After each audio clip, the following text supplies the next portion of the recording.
Guys, magandang araw. Nakisingit tayo dito sa site ng mga kasama natin. Ayun yung isang kaibigan natin, oh. Ayun. Imbis na truck loader na ganyan yung inoperate natin, dito muna tayo pinasapa sa bako. Ayan si Mr. D Nusog.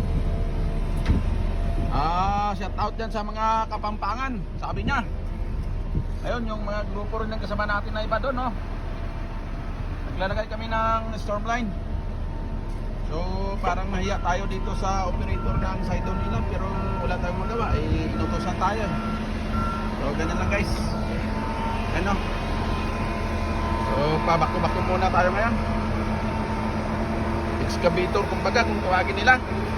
So ganyan lang, guys. Maraming salamat ulit sa inyong pagsuporta. Kunting update lang sa ating ano dito ginagawa. Ayan, inugot natin yung mga pipe na yun kanina, at saka yung catch basin na yun, nakita yung nakahiga na culvert dun sa itaas, at saka yun, at saka yung mga pipe inugot natin. Hinira natin ng first clip, second clip, saka natin pinaano itong truck loader para madali sa kanya.